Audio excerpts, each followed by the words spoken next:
The topic of this lecture is preparation of compost for cultivation of button mushroom in Kashmir. Spawn, that is one of the foremost important component for successful mushroom production. If we see, compost carries equally the same importance.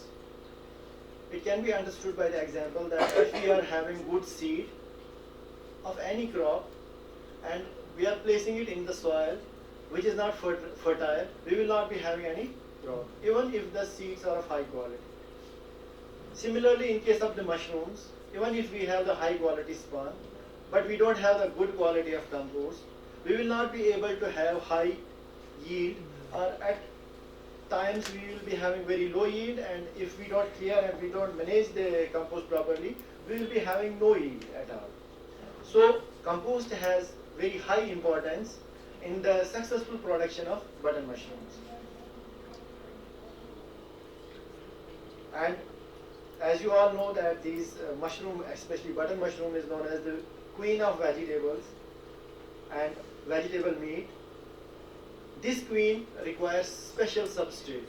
Being queen, it requires special attention and special substrate to be cultivated. And if we see the world scenario, out of the total mushrooms that are cultivated in the world, more than 40% area, 40% share is of button mushroom. So we have to have good compost for a good yield, and we have to put our efforts to prepare a good compost, and when it is combined with the high quality spawn, it almost ensures high yield from the button mushroom. These are the button mushrooms, and the substrate and the compost is also visible here, which is covered by the casing layer. So among the different steps for cultivation of the mushroom, besides the preparation of spawn, we have preparation of compost, spawning of compost, casing, harvesting and marketing.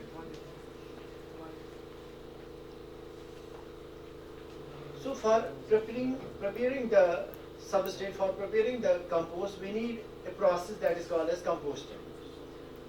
Why do we need composting? In case of pleurotus mushrooms, we simply use the substrate like wheat straw, like paddy straw, and then we wash it, soften it with water overnight, and then inoculate the spawn.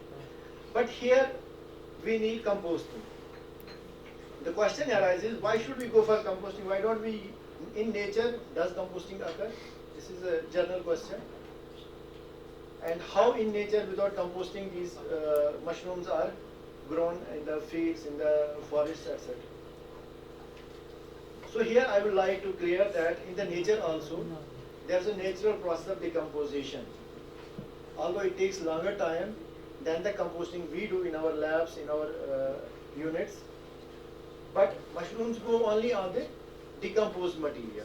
So under natural conditions also, we have the decomposition, we have the compost, but the material is lying below the ground and we can see only the fruiting bodies. That's why we don't see the compost. But the decaying organic matter is always there. Just a minute, Doctor. Are you, everybody is understanding English, or you want it in Hindi or Urdu? No? कुछ candidates होंगे शायद face करेंगे problem English में, अगर उर्दू में तो अगर थोड़ा उर्दू में भी बोल देंगे तो they will all understand. ठीक है, okay sir. Okay, thank you very much.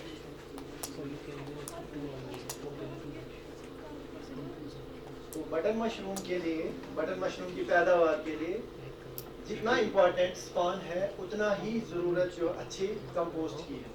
Compost हम उर्दू में खाद को बोलते हैं, या कश्मीरी में भी बोलते हैं मशरूम की खाद, मशरूम की खाद. ठीक है, तो वो खाद बनाने के लिए हमें एक प्रोसेस करना पड़ता है जिसको हम कंपोस्टिंग बोलते हैं. कंपोस्टिंग से क्या होता है, जो हमारे पास मटेरियल है, सबस्ट्रेट है, उसको हम डिकम्पोज करते हैं. ठीक है, डिकम्पोज मतलब उसको ददरा, सड़ा देते हैं उसको, ताकि वो इजली प्लेटेबल हो बटन मशरूम के लिए. और ये जो कंपोस्ट है, कंपोस्टिंग की वजह से एक सिलेक्टिव मीडिया बन जाता है, जिसपे मतलब एक खुराक बन जाती है बटन मशरूम के लिए, जिसको आराम से खा सकते. जो मशरूम है, आप सबको पता है कि ये एक फंगस है. जैसा हमारा डाइजेस्टिव सिस्टम है वैसा इसका सिस्टम नहीं है. ये एक फंगस है जो अपने जो माइसीनियम होता है इसका, इसके अराउंड से ये रिलीज करती है एंजाइम्स जो कि डिसॉल्व करते हैं, जो इर्द गिर्द इसके जो होते हैं न्यूट्रिएंट्स उनको डिसॉल्व करके फिर एब्जॉर्ब करते हैं। तो इसको ऐसा मीडियम चाहिए जिसको ये जिस पे इसके एंजाइम्स एक्ट कर पाए। तो यही सब मटेरियल इस ऐसा होना चाहिए जिस पे इसके एंजाइम एक्ट करें, इसलिए इसको हम कंपोस्टिंग करते हैं, जिसकी वजह से ये प्लेटेबल हो जाता है इस फंगस के लिए। और इससे क्या होता है, जो इसकी शक्ल होती है कंपोस्ट की, अगर हम सीधा ही घास पे डालें तो वो उस पर मशरूम ग्रो करेगा लेकिन बहुत ज़्यादा महीने लेगा। तो जल्दी बनाने के लिए इसको ऐसी शक्ल में बना देता है जिसमें पानी भी होता है, जिसमें हवा भी होती है, जिसमें न्यूट्रिएंट्स भी होते हैं। तो इसलिए हमें कंपोस्टिंग की ज़रूरत रहती है।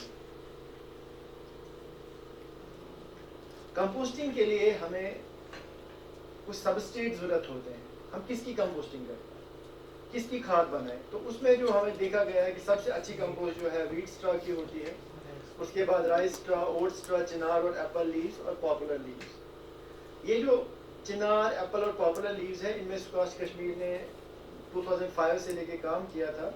ये देखा गया कि इन पे भी अगर हम कंपोस्टिंग करेंगे तो इनमें भी हम अच्छा क्रॉप निकाल सकते हैं, क्योंकि ये फ्री मटेरियल है। कश्मीर में हर जगह चिनार लीव्स होते हैं, हम इनको भी कलेक्ट कर सकते हैं। पॉपुलर लीव्स होते हैं, उसके बाद हम उनकी कंपोस्टिंग कर सकते हैं। तो ये एक फार्मूला है जो स्क्वाश कश्मीर में डेवलप किया था, जिसको हम SK3A और SK3B फार्मूला कहते हैं। ये जो दो फार्मूला है ये इसलिए है क्योंकि अगर हमारा सबस्ट्रेट वीट है तो हम SK3A फार्मूला में जितनी चीज़ें हैं ये साथ में वीट के जो स्ट्रा है उसके साथ मिला के कंपोस्टिंग करेंगे। और अगर हमारा सबस्ट्रेट जो है पैडी है तो हम पैडी के साथ ये वाले क्वांटिटी में ये सारे सबस्ट्रेट मिला के कंपोस्टिंग करेंगे ताकि हमें एक अच्छी यील्ड मिल सके। तो SK3 जिसमें हम वीट बेस्ड कंपोस्टिंग करते हैं, उसमें क्या वीट मेन सबस्ट्रेट होता है वीट स्ट्रा। उसमें हम लेते हैं 300 kilograms of wheat straw, 200 kilograms of chicken manure, rice brown 50 kilograms, corn liquor 5 liters from 5 kilograms of maize, and linseed meal 7 kilograms, urea 5 kilograms, potash 2 kilograms and gypsum 10 kilograms. इसी तरह अगर हम लेते हैं paddy straw as substrate, major substrate for composting, तो फिर हमारे पास ये क्वांटिटी 400 किलोग्राम्स है। 300 kilogram poultry manure, 50 kilogram rice bran, corn liquor 5 liters from 5 kilograms of maize grains, 7 kilogram जो है वो लिंसीड मील और 5 किलोग्राम जो है यूरिया और 2 किलोग्राम पोटैश और 15 किलोग्राम जिप्सम।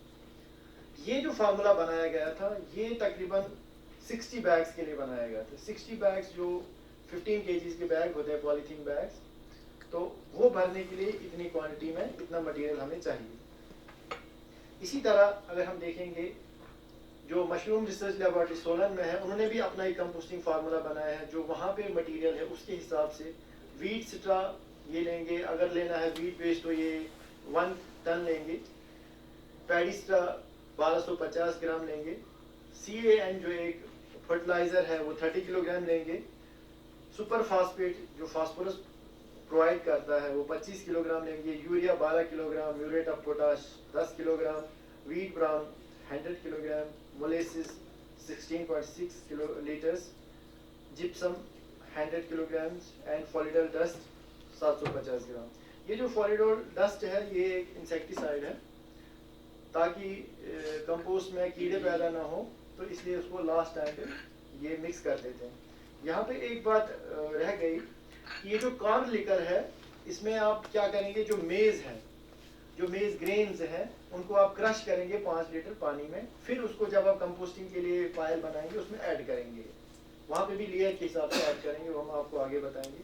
लेकिन क्योंकि ये थोड़ा मुश्किल है कि फार्मर फिर ये ग्रेन्स लाएगा फिर उसको क्रश करेगा, तो इसकी जगह हम क्या यूज़ करते हैं, मोलेसिस जिसको हम राब कहते हैं, तो इसकी जगह हम वो यूज़ करते हैं, वो 15 to 18 किलोग्राम हम पर पायल यूज़ करते हैं। उसके बाद ये IIHR बेंगलोर ने जो फार्मूला बनाया है उसमें भी ये पैडी स्ट्रा 150 किलोग्राम लिया है इन्होंने, मेज stock 150 kilogram, ammonium sulphate 9 kilogram, super phosphate 9 kilograms, urea 4 kilograms, rice brown 50 kilograms, cotton mill 15 kilograms, gypsum 12 kilogram and calcium carbonate 10 kilogram.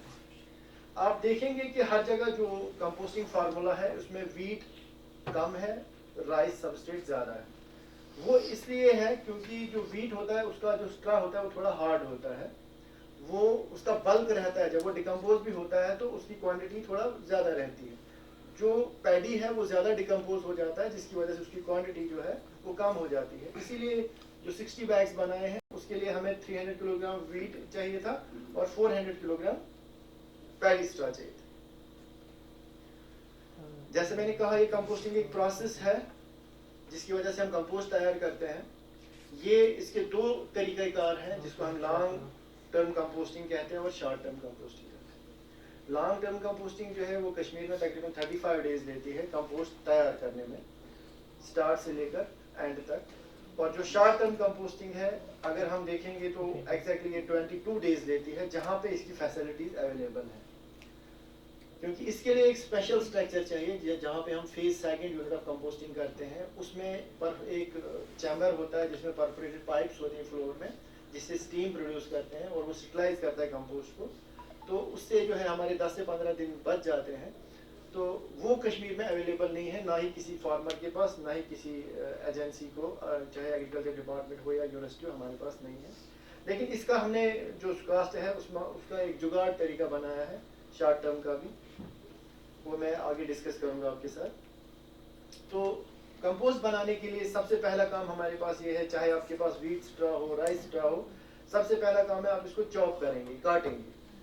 काटेंगे इसलिए क्योंकि काटने से दो फायदे होते हैं, एक तो डिकम्पोज जल्दी हो जाता है और दूसरा इसमें ये होता है कि आप मैनिपुलेट, जब आपको टर्न करना हो, डिकम्पोजिशन हम ऐसा नहीं है कि एक ढेर लगा देंगे जिसको हम पायल कहते हैं और वो फिर सारा जो मटेरियल है डिकम्पोज खुद ही हो जाएगा, नहीं, उसको टर्न करना पड़ेगा। क्योंकि आप जानते हैं कि जो सेंट्रल एरिया है और जो बेस एरिया है वो ज़्यादा डिकम्पोज होते हैं, टॉप एरिया और साइड्स जो है वो कम डिकम्पोज होते हैं।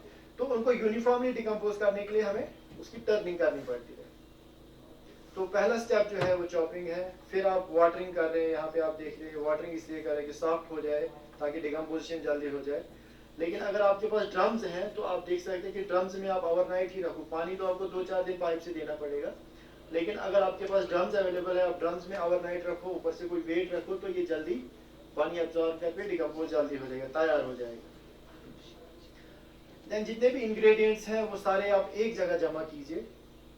जब हमने पायल लगानी है, वो स्टॉक जहाँ पे जिसको हम कंपोस्टिंग करते हैं उस ढेर को हम क्या बोलते हैं, पायल, PIL, ठीक है।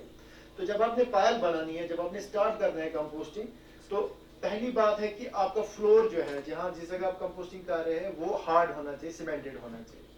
अगर आप सीमेंटेड नहीं है तो आप जो आप देख रहे हैं ये टारप्लिन वगैरह जो या पॉलीथीन शीट्स जो होते हैं बाद मार्केट में अवेलेबल हैं, ये डाल सकते हैं ताकि आपकी जो कंपोस्ट में जो इंग्रेडिएंट्स हैं वो सॉइल के साथ मिक्स ना हो, लीच आउट ना हो जाए न्यूट्रिएंट्स और सॉइल से कंटेमिनेशन ना भी आए।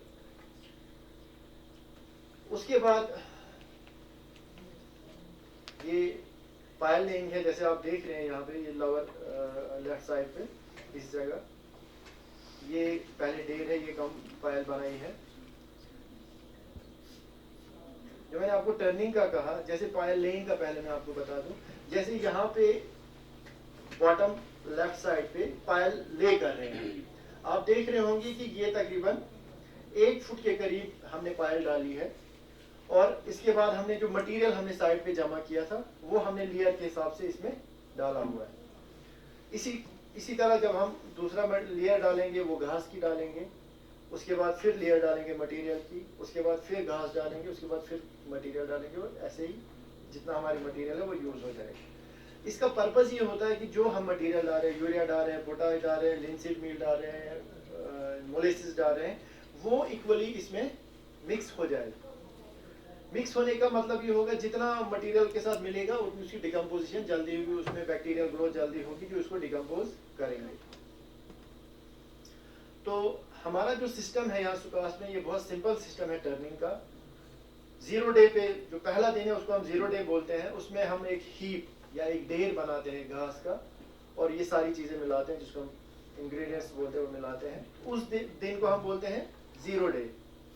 उसके बाद फर्स्ट टर्न होती है हमारे 7th डे पे, सेकंड टर्न होती है 14th डे, थर्ड टर्न होती है 21st day, fourth 28th day, और आप देखेंगे कि जो फोर्थ टर्न है इसमें आप इसको 10 से 15 किलोग्राम का जिप्सम जो है वो ऐड करेंगे। जिप्सम पहले ऐड नहीं करते हैं हम यहाँ पे। और फिफ्थ टर्न जो है 32nd डे को हम करेंगे, और थोड़ा जो है हमें हर टर्न पे ये देखना होता है कि इसमें पानी है नहीं है, वो तो हम हर टर्न पे देखेंगे, इसी टर्न पे नहीं देखेंगे स्पेशली। और जो फिफ्थ टर्न है उसके बाद हम लूज छोड़ेंगे पायल को, उसको ढेर नहीं बनाएंगे। क्यों नहीं बनाएंगे? क्योंकि उस वक्त उसमें अमोनिया होता है, हम चाहते हैं कि जो अमोनिया उसमें बना है जो टॉक्सिक होता है मशरूम के लिए, मशरूम फंगस के लिए, तो वो उड़ जाए, वो निकल जाए उससे, इसलिए हम इसको लूज एक ढेर जैसा बनाते हैं। और फिर हम 35th डे को स्पानिंग करते हैं। ये अगर जो देखेंगे आप, जो पहली दो टर्न है लॉन्ग टर्म कंपोस्टिंग में, जो लेफ्ट बॉटम वाला फोटोग्राफ है, इसके आप ऊपर देख सकते हैं ये जो लकड़ी का तख्ता भी है ये, तो ये हमने इसलिए रखा है क्योंकि पहली जो दो टर्न्स होती है उसमें हम प्रेस करते हैं पायल को, ताकि उसमें एनारोबिक डिकम्पोजिशन हो जाए, एनारोबिक बैक्टीरिया इसमें डेवलप हो जाए। हर लेयर के बाद हम इसको, चाहे आप जो स्टील के शीट्स होते हैं, टीन के शीट्स होते हैं, उनसे प्रेस करें या लकड़ी के शीट से इसको प्रेस करें, ताकि इसमें एनारोबिक कंडीशंस डेवलप हो और एनारोबिक डिकम्पोजिशन पहली दो टर्न्स के लिए हम वहाँ पे वैसी कंडीशंस जनरेट करते हैं। और उसके बाद दो टर्न्स के बाद हम प्रेसिंग नहीं करते। फिर है शॉर्ट टर्म मेथड और long term method. Short term method of composting, ये शॉर्ट टर्म मेथड जो होता है इसके दो फेजेस होते हैं। पहला फेज जो होता है pre waiting, mixing of material, वो सारा सेम होता है। जो सेकंड फेज होता है जिसको हम पीक हीट फेज बोलते हैं, पॉस्चराइजेशन बोलते हैं या स्वेट आउट फेज बोलते हैं, इसमें हमारे पास कंट्रोल एनवायरनमेंट होता है। इस फेज में भी हमारे 10 से 12 दिन लगते हैं, और इसमें जो है टेम्परेचर रेज करता है अबाउट 65 डिग्री तक, और फिर हम लास्टली जो है इसकी कंडीशनिंग करते हैं 52 डिग्री सेंटीग्रेड पे 2 दिन के लिए। ये short term method of composting जो है उसका फ्लो चार्ट है। आप यहाँ पे देखेंगे ये -4 डे है, ये जो फर्स्ट लिखा है ये -4 डे लिखा है। ये इसलिए लिखा है कि पहले हमने बताया लॉन्ग टर्म कंपोस्टिंग जो जनरली करते थे उसमें हम 0 डे पे पायल डालते हैं, ठीक है। तो अब लेकिन क्योंकि ये शॉर्ट टर्म है इसलिए हम उससे 4 दिन पहले चले गए, इनको हमने लिखा -4 डे।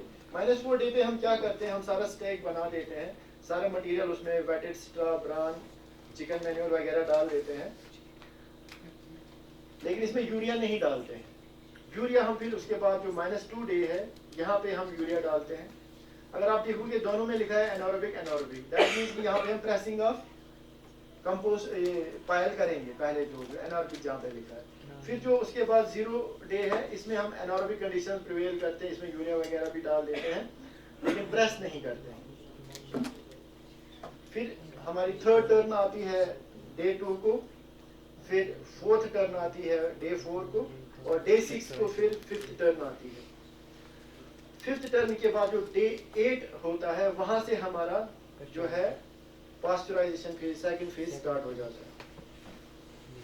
सेकंड फेज में जैसे मैंने आपको कहा कि इसमें एक फ्लोर कमरा होता है जिसमें नीचे से पाइप्स होती है, जिसमें स्टीम आती है, जो मटेरियल हमने रखा है, पाइप रखी है, उसको पास्चराइज करता है, उसको डिकम्पोज करता है, पास्चराइज करता है, उसमें बहुत सारे बैक्टीरिया और बहुत सारे फंगस को मार देता है, और हमारी पायल जो है वो पास्चराइज हो जाती है, और वो उसकी कंडीशनिंग भी हो जाती है, और वो रेडी हो जाती है स्पानिंग के लिए।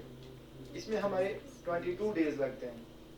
अब जो हमारा सुकाश का मेथड है, जो हमारा जुगाड़ मेथड जो हमने यहाँ, क्योंकि यहाँ लोगों के पास तो वो रूम है ही नहीं जहाँ पे हम वो सेकंड फेज करें, इसके लिए हमने क्या किया है कि फर्स्ट फेज तो सेम रहेगा, जैसे मैंने आपको बताया डे 4 में all ingredients except gypsum, urea and gypsum mix नहीं होते हैं। और फिर डे 2 पे फर्स्ट टर्न होती है, डे 0 पे सेकंड टर्न, डे 2 पे थर्ड, डे 4 पे फोर्थ, डे 6 पे फिफ्थ टर्न होती है, और डे 8 से सेकंड फेज स्टार्ट हो जाता है। इस दिन क्या करते हैं हम कि जो हमारी पायल है उसके बीच में हम 4 इंच डायमीटर की पाइप्स डाल देते हैं। एक तो वर्टिकली डाल देते हैं ऊपर की तरफ, और एक हॉरिजॉन्टली डालते हैं, जिससे जो अंदर तक जो गैसें बनी होती है वो बाहर आ जाती है। और इसमें जो है अमोनिया इस फेज में कन्वर्ट हो जाता है माइक्रोवेव प्रोटीन में और पास्चुराइजेशन वगैरह भी हो जाती है। और 20वें दिन जो है हम इसको 7th टर्निंग के लिए ओपन कर देते हैं और इसमें जिप्सम ऐड करते हैं। लॉन्ग टर्म में हम 28 डे को करते हैं या हम 28 डे को करते हैं। फिर एक इसको टर्न देते हैं 22nd डे को और 23rd डे को हम इसकी स्पानिंग कर सकते हैं, ये रेडी हो जाता है। जैसे मैंने आपको कहा कि 28th डे लॉन्ग टर्म में हम जिप्सम ऐड करते हैं और 20th डे को हम शॉर्ट टर्म में जिप्सम ऐड करते हैं। जिप्सम क्यों ऐड करते हैं? क्योंकि ये ग्रीसीनेस जो है कंपोस्ट में उसको रिमूव कर देता है। अच्छा, चाहे 35th डे हो या चाहे 22nd डे हो शॉर्ट टर्म कंपोस्टिंग में हमारी कंपोस्ट रेडी हो जाती है। तो हमें कैसे पता लगेगा कि ये जो हमारी कंपोस्ट है वो रेडी हो गई? तो जब हम कंपोस्ट को देखेंगे पहले दिन तो सीधा ही घास होता है और जब 35 डेज होते हैं तो वो डिकम्पोज हो जाता है, उसका कलर जो है वो ब्राउन हो जाता है, डार्क ब्राउन हो जाता है। उसमें ग्रीसीनेस नहीं होती है, उसमें एक स्वीट स्मेल हो जाती है जो इनऑफेंसिव होती है और एमोनिकल स्मेल नहीं होती है। उसका जो मॉइस्चर कंटेंट 68 to 70% रहता है, पीएच इसका 7.2 to 7.8 रहता है, होना चाहिए। And there should be no visible growth of any other undesirable organism. कोई भी किस्म की जो कंटामिनेशन वगैरह है वो उसमें नहीं होनी चाहिए, ग्रीन मोल्ड वगैरह जो है वो सारा नहीं होना चाहिए, क्योंकि इसका पीक हीट पीरियड हुआ होता है, उसमें वो सारी जो कंटामिनेशन है वो खत्म हो गई होती है। तो इसके नाइट्रोजन कंटेंट्स जो होते हैं लॉन्ग टर्म कंपोस्ट में 1.75 होता है और शॉर्ट टर्म में 2.2% होता है। तो ये this is all about how the compost is prepared and how we can improve the compost nutritionally so that it supports the growth of the mushroom fungus.